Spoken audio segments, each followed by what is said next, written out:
Amid the fluorescent glare and echoing barks of a county shelter, a German shepherd sat alone in the last kennel on death row.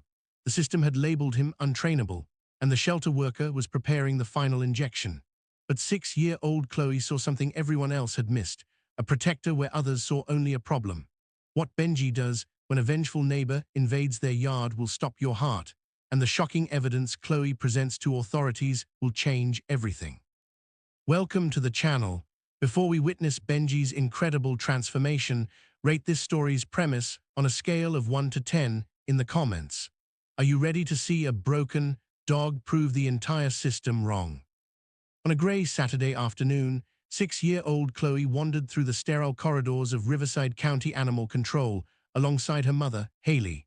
The facility smelled of disinfectant and desperation, each kennel packed with dogs whose eyes tracked the visitors with varying degrees of hope. When they reached the final row, what the staff grimly called Last Chance Alley, Chloe's footsteps slowed. There in the very last kennel, separated from the others by an extra steel barrier, sat a German shepherd. His coat was dull and matted in places, his eyes glazed with the particular emptiness of an animal who had learned not to hope anymore. A laminated red card hung on his kennel door, BHAVIO, hold euthanasia scheduled. Haley noticed her daughter's gaze and followed it to the dog. With a quiet sigh, she recognized that familiar look in Chloe's eyes, the same fierce compassion that made her daughter bring home injured birds and cry over documentaries about endangered animals. "Okay, sweetheart, we can go take a look," Haley said gently, placing a hand on Chloe's shoulder. "But stay right beside me. Some of these dogs have been through things we don't understand." As they drew closer, a stocky man in a shelter uniform emerged from the office area. Tom's name tag identified him as the kennel supervisor, but his expression suggested someone who had long ago stopped seeing the animals as anything more than inventory. He carried a clipboard and wore the permanent scowl of a bureaucrat whose day had been interrupted. "That one's not available," Tom said flatly before they could even ask, jerking his thumb toward Benji's kennel. "He's got aggression issues, bite history. We're putting him down Monday morning." Chloe crouched down a few feet from the kennel bars, ignoring Tom entirely. "Hi there, boy," she whispered, her voice barely audible above the ambient barking. She extended her small hand slowly, carefully, letting it rest against the chain link. The dog's ears twitched. He lifted his massive head slightly, nostrils flaring as he processed her scent.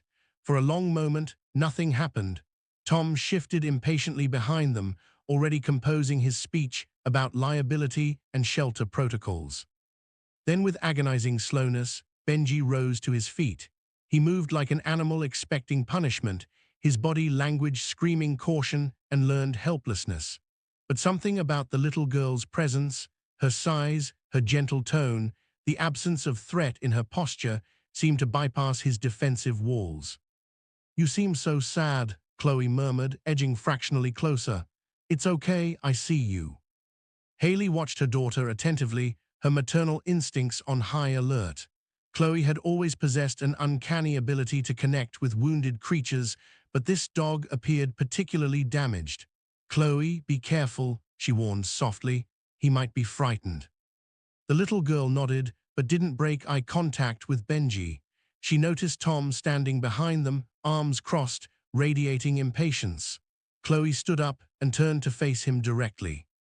"What's wrong with him?" she asked, her voice steadier than it should have been for someone her age. Tom glanced at his clipboard with theatrical weariness. Surrendered 3 times, snapped at the last family's teenager, failed basic obedience.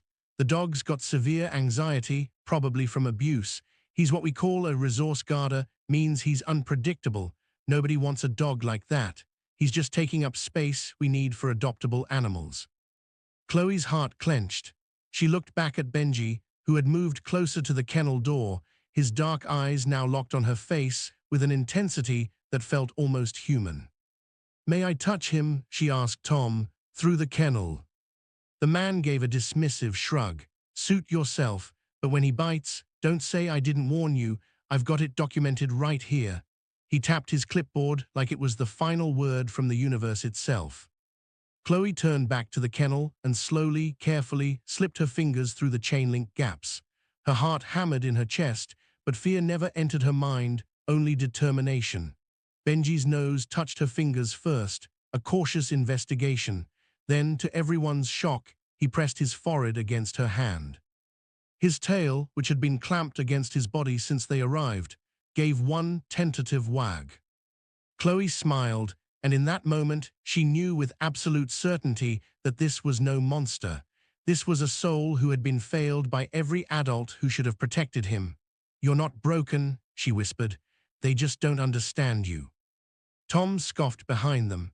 "Kid, that dog's a lost cause. Trust me, I've been doing this for 12 years. Some animals are just too damaged to save.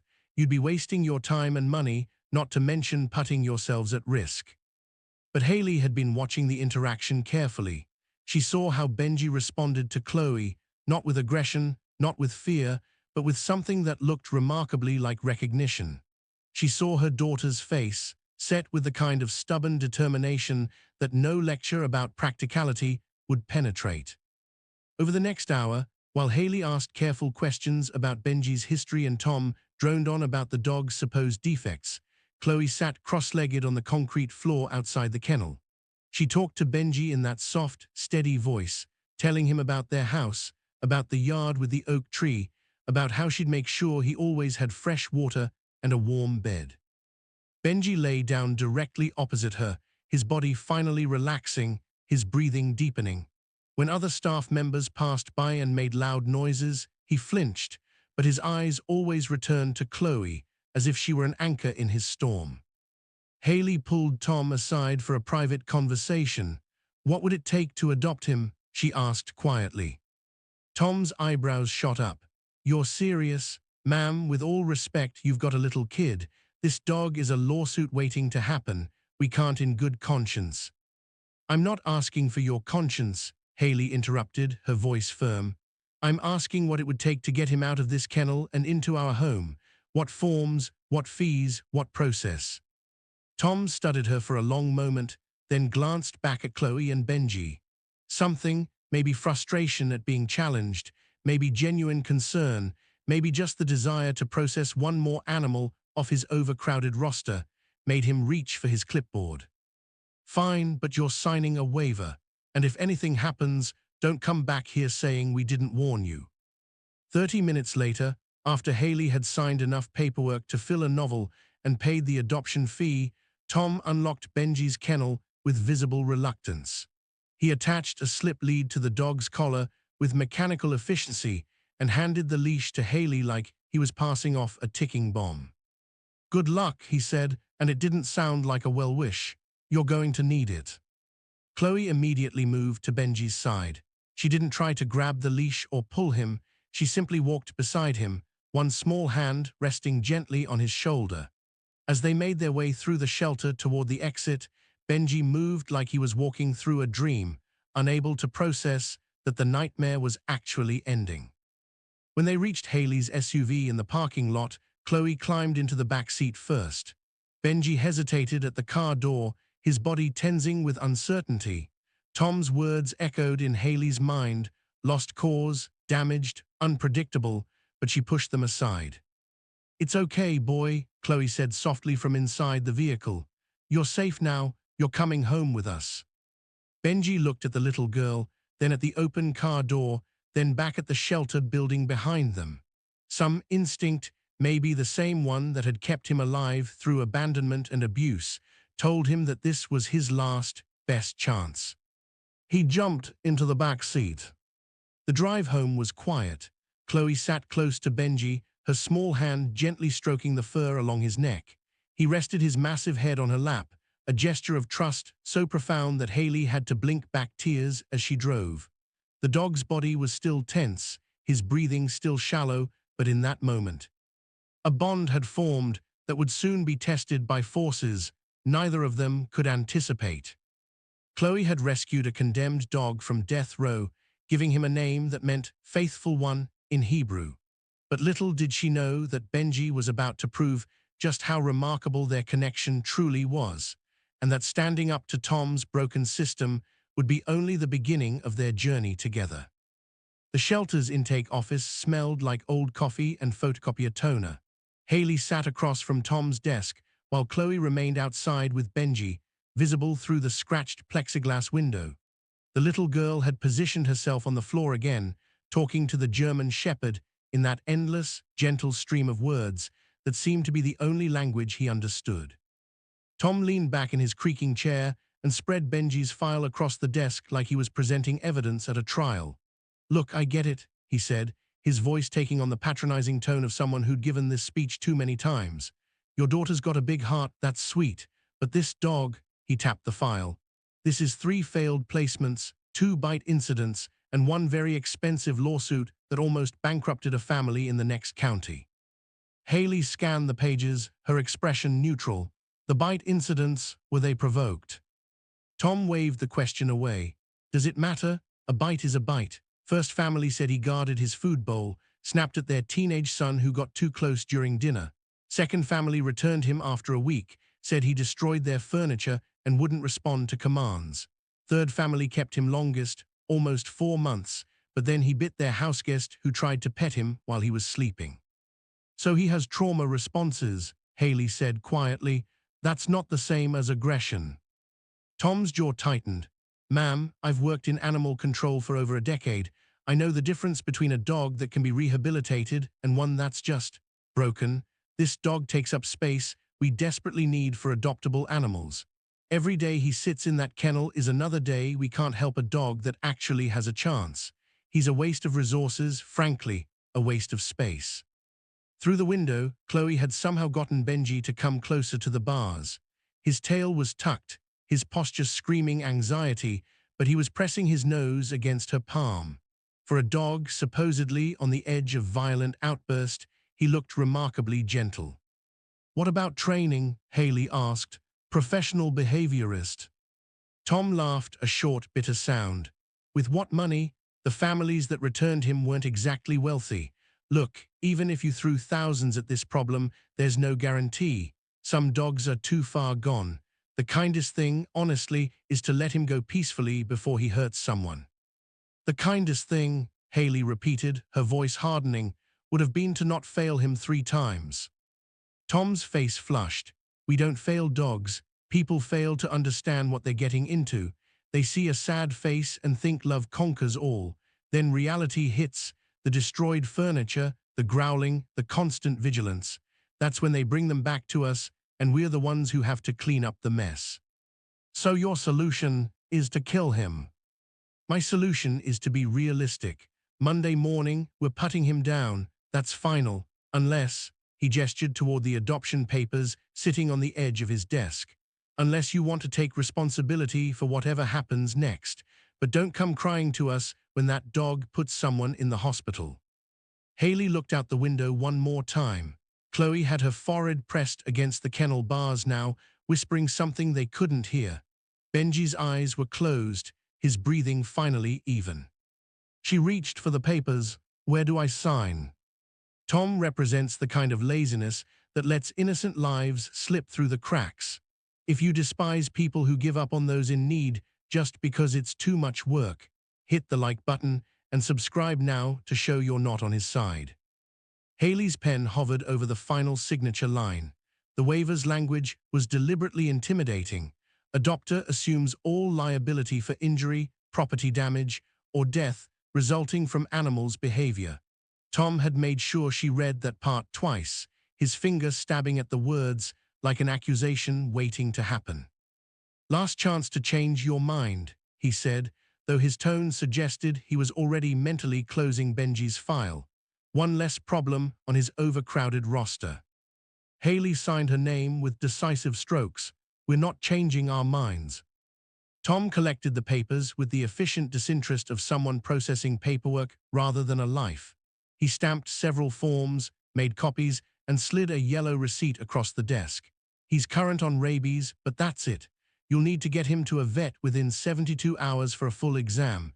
If he shows aggression, call animal control immediately. We'll have to reclaim him." "That won't be necessary," Haley said, standing. She took the receipt and the plastic folder containing Benji's limited medical records, a depressingly thin collection of papers for a dog who'd been in the system so long. When she emerged from the office, Chloe looked up with eyes full of desperate hope. "Can we take him home?" "Yes, sweetheart, he's ours now." Chloe's face transformed. She turned immediately to Benji, who was sitting now, his body still tense but his attention locked entirely on the little girl. "Did you hear that, Benji? You're coming home. No more kennels, no more concrete floors, no more people who think you're broken." Tom appeared behind them with the slip lead, handing it to Haley without ceremony. "Good luck," he repeated, and this time there was something almost challenging in his voice. "You'll be back," his expression seemed to say. "They always come back." But as they walked through the shelter's double doors into the afternoon sunlight, Chloe took hold of the leash alongside her mother. Benji stepped outside and froze, momentarily overwhelmed by the openness of the parking lot, the sounds of traffic, the wind carrying unfamiliar scents. His body began to tremble. "It's okay," Chloe whispered, kneeling beside him on the hot asphalt. "I know it's scary. Everything's different now, but different can be good. I promise you, Benji, I promise on everything, nobody's ever going to hurt you again. Nobody's going to give up on you. You're going to have a real home with a yard and toys and people who love you." She wrapped her small arms around his neck, and Benji, this supposedly dangerous, untrainable, aggressive dog, leaned into her embrace. His trembling began to subside. Haley loaded him into the back seat where Chloe was already waiting. As she pulled out of the shelter parking lot, she glanced in the rearview mirror. Tom stood in the doorway, watching them leave, his arms crossed over his clipboard. Behind him, the building loomed like a prison, its kennels packed with other forgotten souls waiting for someone to see past the red warning labels. Chloe rested her head against Benji's shoulder as the shelter disappeared behind them. "We did it," she whispered. "We saved you from death row." But neither of them knew that the real test of their bond was still waiting ahead, and that escaping Tom's system would prove far easier than surviving what came next. The house on Maple Street was modest but welcoming, with a fenced backyard and afternoon light streaming through wide windows. To most dogs, it would have seemed like paradise. To Benji, it was a minefield of unknowns. He froze at the threshold, refusing to cross from the porch into the living room. His ears were pinned flat against his skull, his body lowered into a defensive crouch. Every muscle screamed readiness to bolt. "Take your time," Haley said softly, leaving the door open behind them. She'd read enough about traumatized animals to know that forcing him inside would only reinforce his fear. Chloe sat down right there on the entryway floor, making herself small and unthreatening. "It's okay, Benji. This is your home now. Nobody's going to hurt you here." It took 15 minutes before Benji finally crossed the threshold, his nails clicking tentatively against the hardwood. He moved like he was walking through enemy territory, his head swiveling at every sound, the hum of the refrigerator, the distant bark of a neighborhood dog, the creak of the house settling. When Haley's husband, Nathan, came down the stairs, Benji's reaction was immediate and violent. He lunged backward, slamming into the wall, his lips curling back to expose teeth. A low, guttural growl rumbled from his chest. Nathan stopped mid-step, raising his hands slowly. "Hey, buddy, I'm not going to hurt you." But Benji was beyond reason, his eyes wild with panic. "He's terrified of men," Haley realized aloud. "Whatever happened to him before?" Chloe positioned herself between Benji and her father. "Dad, maybe go back upstairs for a bit, just until he feels safer." Nathan nodded and retreated, though the worry was evident on his face. This was worse than any of them had anticipated. By evening, Benji had discovered Chloe's bedroom. It was the smallest room in the house, tucked at the end of the hallway, and something about its size seemed to comfort him. When Chloe showed him the bed she'd prepared, a large orthopedic cushion with blankets that smelled like the lavender detergent Haley used, Benji sniffed it cautiously, then crawled underneath Chloe's bed instead, wedging himself into the narrow space against the wall. "It's okay," Chloe said, lying on her stomach so she could see him in the shadows. "You can sleep wherever you feel safe." That night, the house learned the true depth of Benji's trauma. Around midnight, Chloe woke to sounds she'd never heard before, whimpering, punctuated by sharp yelps that sounded almost human. Benji was having a nightmare, his legs twitching violently, his body pressed so hard against the wall that he was scraping the paint. "Benji," she whispered, reaching under the bed. "Wake up, you're safe." When her hand touched his fur, he exploded upward, slamming his head against the bed frame with a sickening thud. He scrambled out from under the bed, disoriented and panicked, his eyes unfocused. For a terrifying moment, he didn't seem to recognize her. Chloe froze, making herself as still as possible. "It's me," she said softly. "It's Chloe, you're home, you're safe." Slowly, recognition flickered in his eyes. His body stopped trembling. He collapsed onto the floor beside her bed, panting heavily, and when she carefully lowered her hand to rest on his side, he didn't pull away. "What did they do to you?" she whispered into the darkness. Benji closed his eyes, but sleep didn't return. He lay there vigilant and broken, flinching at every shadow that moved across the walls, every creak of the house settling, every distant sound that might signal danger. This was a dog who had learned that safety was an illusion, that trust led to betrayal, that every moment of peace was just the calm before the next storm. And Chloe, lying beside him on the floor, understood that healing him would take more than love. It would take time, patience, and an unwavering commitment to prove that not all humans were monsters. Dave Thornton lived in the house directly adjacent to the backyard fence, a fact that became painfully relevant within the first 48 hours of Benji's arrival. He was a man in his mid-50s who wore bitterness like a second skin, the kind of neighbor who measured property lines with surveyor-level precision and filed noise complaints about children laughing. The trouble started on Monday morning when Benji, still adjusting to his new environment, barked at a squirrel that had dared to traverse the fence line. It was brief, maybe 3 sharp barks, but Dave appeared at his back door within seconds, his face already twisted with rage.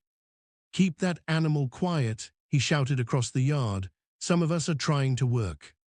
Haley, who had been supervising Benji's first outdoor exploration, raised a placating hand. "I'm sorry, he's still settling in. We're working on." "I don't care what you're working on. I didn't move to this neighborhood to listen to some vicious dog all day." He disappeared back inside, slamming the door hard enough to rattle the windows. "He seems nice," Nathan muttered sarcastically, watching from the kitchen window. But Dave's hostility wasn't just about noise. Over the following week, it became clear that he had a particular vendetta against dogs in general and Benji specifically. He began documenting everything, standing at his window with his phone, recording Benji whenever the dog was in the yard. He measured the fence height and filed a complaint with the homeowners association, claiming it didn't meet code requirements for aggressive breeds. Then came the call to animal control. Haley received a visit from Officer Rodriguez on Thursday afternoon. The officer was professional but clearly following protocol, explaining that a neighbor had filed a complaint alleging that Benji was constantly barking, charging the fence aggressively, and posing a danger to the community. "None of that is true," Haley said, struggling to keep her voice level. "He barely barks. He's terrified of everything. He won't even come near the fence." Rodriguez glanced at his notes. The complainant claims the dog attempted to bite him through the fence yesterday. "That's a complete lie. Benji hasn't been outside unsupervised once. I'm with him every single time." The officer looked uncomfortable. "Look, I'm required to follow up on all complaints. I need to see the dog, verify licensing and vaccination records, and document the visit. If everything checks out, you're fine, but if we receive multiple complaints..." He didn't finish the sentence. He didn't have to. After Rodriguez left, satisfied that Benji was licensed, vaccinated, and showed no signs of aggression, Haley stood in her kitchen seething. Through the window, she could see Dave in his yard, pruning bushes with theatrical intensity while glancing repeatedly toward her house. That evening, Chloe found her mother on the back porch, staring at Dave's house with an expression the little girl didn't quite understand. "What's wrong, Mom?" Haley pulled her daughter close. Our neighbor is trying to get Benji taken away. But why? Benji hasn't done anything wrong. Some people, Haley said carefully, don't need a good reason to cause harm. They just need an opportunity. Inside, Benji lay under Chloe's bed, oblivious to the threat gathering momentum next door. He was finally beginning to feel safe, beginning to believe that this place might actually be different from all the others. He had no way of knowing that Dave Thornton was just getting started, or that his lies would soon escalate into something far more dangerous than false complaints. 3 weeks into Benji's new life, Chloe developed a routine that would have tested the patience of most adults, let alone a 6-year-old child. Every day after school, she'd go straight to her room, change into comfortable clothes, and sit cross-legged on the floor beside her bed. She'd talk to Benji in that endless, gentle stream of words, about her day, about the book she was reading, about the cloud shapes she'd seen from the car window. Benji would watch from his safe space under the bed, his eyes tracking her movements, but his body remaining tense and withdrawn. Sometimes he'd creep out just far enough that his head emerged from the shadows. Other times he'd stay hidden completely, only the occasional shift of his weight confirming he was listening. Haley watched this ritual with a mixture of admiration and heartbreak. Other children would have grown frustrated, would have demanded faster progress or more obvious affection. But Chloe possessed a patience that seemed ancient, as if she understood on some instinctive level that healing couldn't be rushed. "You don't have to spend all your time in there," Haley said gently one afternoon, finding Chloe in her usual spot. "You could play outside, have friends over." "Benji needs me," Chloe replied simply, as if that explained everything. And perhaps it did. The breakthrough came on a Saturday morning, bathed in golden light. Chloe had been sitting with Benji for almost an hour, reading aloud from a picture book about a lost dog finding his way home.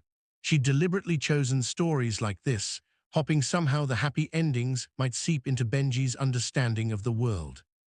She reached the final page, the illustration showing a dog curled up safely by a fireplace, his family surrounding him, when she heard movement behind her. Not the usual cautious shifting, but something more purposeful. Benji had emerged completely from under the bed.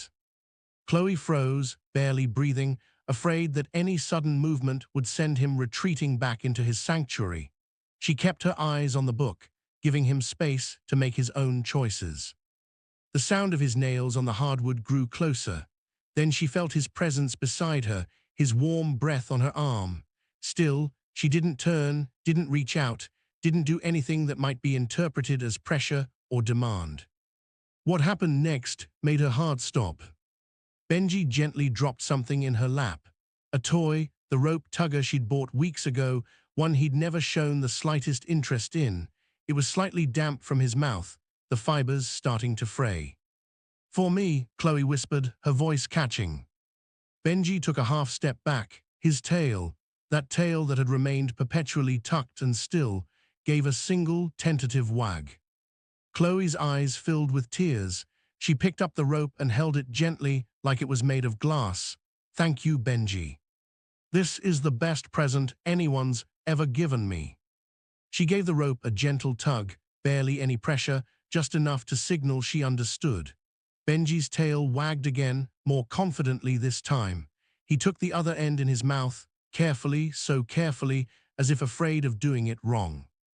For the first time since entering this house, since leaving that concrete kennel where he'd been scheduled to die, Benji played.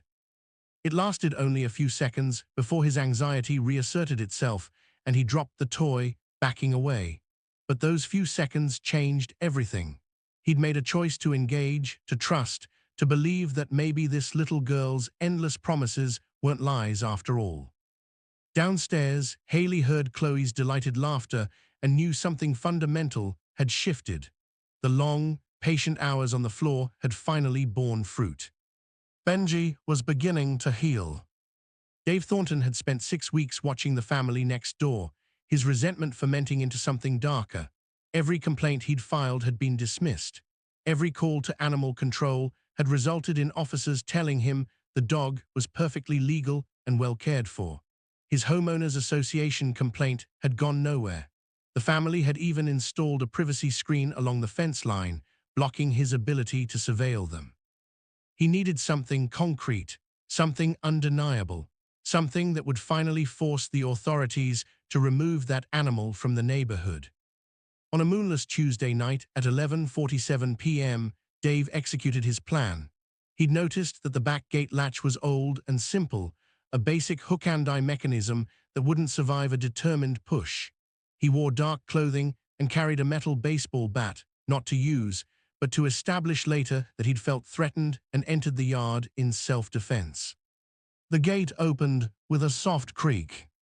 Inside the house, Benji's eyes snapped open. He'd been dozing on the rug beside Chloe's bed, a position he'd only recently grown comfortable enough to adopt. His ears swiveled forward, processing a sound that didn't belong to the house's normal nighttime symphony. Footsteps in the yard, male footsteps heavy and deliberate. Every instinct Tom had called aggression, and every behavior those previous families had labeled unpredictable suddenly crystallized into perfect clarity. This wasn't fear. This wasn't trauma. This was purpose. Benji moved with the silence of a predator, slipping out of Chloe's room and down the stairs. Through the window, he could see Dave advancing across the yard toward the back door, bat in hand. Chloe stirred at the sound of Benji's departure. Something felt wrong. She padded to her window and looked down into the backyard, her small hands pressing against the glass. What she saw made her blood turn to ice.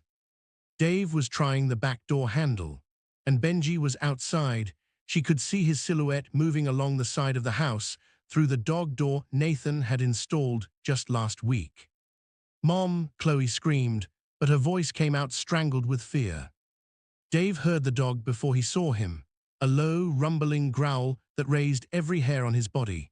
He spun around, bat raised, and found himself facing the German shepherd he'd spent weeks trying to destroy. "Get back," Dave shouted, swinging the bat in a wide arc meant to intimidate. Benji didn't bark, didn't snarl, didn't give any warning that would allow Dave to claim self-defense later. Instead, he moved with calculated precision, using every ounce of his 75 pounds to launch himself at the intruder. Dave went down hard, the bat clattering across the patio. Benji pinned him there, massive paws planted on his chest, jaws positioned inches from his throat, but never closing, never biting, never crossing the line that would justify Tom's labels. The pressure on Dave's chest was immense, the hot breath on his face terrifying, but what scared him most was the intelligence in the dog's eyes. This wasn't mindless aggression. This was restraint, judgment, protection. "Get him off me," Dave screamed as lights blazed on throughout the house. Chloe burst through the back door, Haley and Nathan closed behind. The scene before them froze everyone in place, Dave on his back, baseball bat lying 3 feet away, Benji holding him there with controlled force. "Benji, release," Chloe said quietly, her voice remarkably steady. Benji stepped back immediately, positioning himself between Chloe and Dave, his eyes never leaving the intruder. Nathan already had his phone out, calling 911. Haley was recording on hers, capturing every second of Dave's position in their yard, the weapon he'd brought, the dog who'd stopped him without drawing blood. Dave scrambled to his feet, his prepared story dying on his lips as he realized they had evidence of everything. "That animal attacked me," he tried anyway, his voice shaking. "That animal," Haley said coldly, "saved our family from an intruder with a weapon." Tom arrived 40 minutes after the police, stepping out of his animal control vehicle with an expression that said he'd been waiting for this moment. He carried a catch pole and restraint equipment, his movements efficient and practiced. This was a man who'd done this before, arrived at scenes where dogs had proven they were dangerous, seized them, and returned them to the system where they'd be quietly disposed of. "I need to see the animal," he announced to Officer Rodriguez, who was still taking statements in the driveway. "The dog is secured inside," Rodriguez replied, "but Mr. Thornton's story doesn't match the evidence. He was trespassing, armed with a weapon." "Doesn't matter," Tom interrupted. pulling out his own tablet and scrolling through files. This dog has a documented history of aggression, 3 failed placements, bite incidents. I told this family he was dangerous when they adopted him. They signed a waiver acknowledging the risk. Now he's attacked someone, and I'm authorized to seize him pending a dangerous dog hearing. Haley stepped forward, her voice tight with barely controlled fury. He didn't attack anyone. He protected us from an intruder. Tom's expression remained unmoved, carved from years of bureaucratic certainty. A dog that pins a human with enough force to cause bruising is exhibiting dangerous behavior, regardless of circumstances. I'm taking him back into custody tonight. No, the voice was small but absolute. Everyone turned to see Chloe standing in the doorway, her tablet clutched against her chest. She'd been crying, her eyes were red and swollen, but her jaw was set with determination that seemed far too fierce for someone her age. "Sweetheart, let the adults handle this," Tom said with dismissive patience. "You said Benji was broken," Chloe said, walking down the porch steps. "You said he was a waste of space. You wanted him dead, but you were wrong about everything." Tom's face hardened. "I was doing my job. Sometimes that means making difficult decisions about animals that can't be saved." "Benji saved me," Chloe's voice cracked but didn't break. "He stopped a bad man from hurting my family, and you want to punish him for that because it's easier than admitting you were wrong." "That's enough," Tom said, moving toward the door. "Where is the dog?" "Wait," Chloe held up her tablet, her small hands shaking. "I have something you need to see." She'd been having trouble sleeping lately, anxious about Dave's escalating harassment. 2 weeks ago, she'd started keeping her tablet by her window at night, using a pet monitoring app Nathan had installed to watch Benji when she couldn't be with him. The app had a motion-activated recording feature. She'd captured everything. The video showed Dave opening the gate, stepping into the yard with the baseball bat clearly visible, advancing toward the house with obvious intent. It showed Benji emerging, defensive but controlled. It showed Dave swing the bat first. It showed Benji's precise, non-lethal response. Most importantly, it showed the timestamp and the audio, Dave muttering to himself as he entered. "Finally, gonna get some proof this animal's dangerous." Officer Rodriguez took the tablet, his expression shifting as he watched. He showed it to Tom, whose face went through several complicated emotions before settling on something between anger and trapped recognition.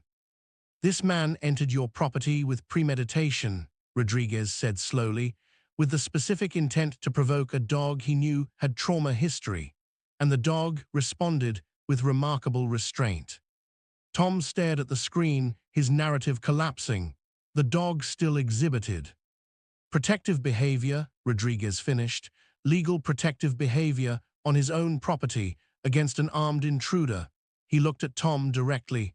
"There's no case here for seizing this animal." Chloe stepped closer to Tom, tears streaming down her face, but her voice unwavering. "You don't get to take him. Your broken process already tried to kill him once. I won't let you do it again." Tom looked at this 6-year-old girl who just dismantled his authority with a tablet and more courage than most adults possessed. For a moment, something flickered across his face, maybe shame, maybe respect, maybe just the recognition that he'd been beaten. He turned and walked back to his vehicle without another word. Dave Thornton was arrested at 1:23 a.m., still in Haley's driveway. The charges were comprehensive: criminal trespassing, filing false police reports, attempted fraud, and thanks to Chloe's recording, conspiracy to cause harm to an animal. Officer Rodriguez read him his rights, while Dave protested that he was the victim, that he'd only been trying to protect the neighborhood, that the system would vindicate him. The system did not vindicate him. By morning, the story had spread through the neighborhood with the speed of wildfire. The family 3 houses down had experienced Dave's harassment over their wind chimes. The couple across the street had documentation of his complaints about their children's trampoline. The elderly woman on the corner had been fighting him for 2 years over her garden fence height. Dave had been a one-man campaign of toxic misery, and now his tactics had finally caught up with him. What nobody expected was the local news picking up the story. A 6-year-old girl with a tablet, a rescue dog labeled dangerous, and a neighbor's elaborate setup. It was irresistible. By Wednesday afternoon, Chloe's recording had been viewed over 2 million times online. The shelter received hundreds of calls. Most were from people demanding to know how an animal like Benji had been scheduled for euthanasia in the first place. Some were from families asking about other difficult dogs, wondering if they too were simply misunderstood rather than broken. On Friday morning, Tom appeared at the family's front door. He looked like he hadn't slept, his uniform rumpled, his eyes carrying the weight of someone whose life's work had been publicly questioned. Haley answered, her expression guarded. Behind her, Benji stood in the hallway, no longer hiding, no longer cowering, but simply present. "I owe you an apology," Tom said, the words clearly difficult for him. "I was wrong about your dog. I was wrong about a lot of things." "You were ready to put him to sleep," Haley said quietly, "not just take him back to the shelter, actually end his life." "I know," Tom's voice cracked slightly. "I convinced myself it was mercy, that some animals were too damaged to save, and the humane thing was to let them go. I was tired, overwhelmed, and I stopped seeing them as individuals. I stopped seeing them at all." Chloe appeared beside her mother, Benji immediately moving to her side. The dog who'd once flinched at shadows now stood calm and confident, his eyes clear and bright. "Benji's not broken," Chloe said. "He never was. You just didn't want to try." Tom nodded, his jaw tight. "You're right, and I'm sorry. I'm going to do better. The shelter's implementing new evaluation protocols, bringing in behaviorists for dogs like Benji. It won't fix what I almost did, but maybe it'll help the next one." He looked at Benji directly. "I'm sorry," he said to the dog, his voice barely above a whisper. Then he left, carrying the weight of his mistakes back to a shelter that would have to rebuild its entire philosophy around one little girl's refusal to accept that broken was permanent. That evening, Chloe sat in the backyard with Benji, his massive head resting in her lap as the sunset painted the sky in shades of orange and gold. He'd come so far from that hollow-eyed dog in the last kennel, the one everyone had written off as a lost cause. "We did it," she whispered, running her fingers through his fur. "We proved them all wrong."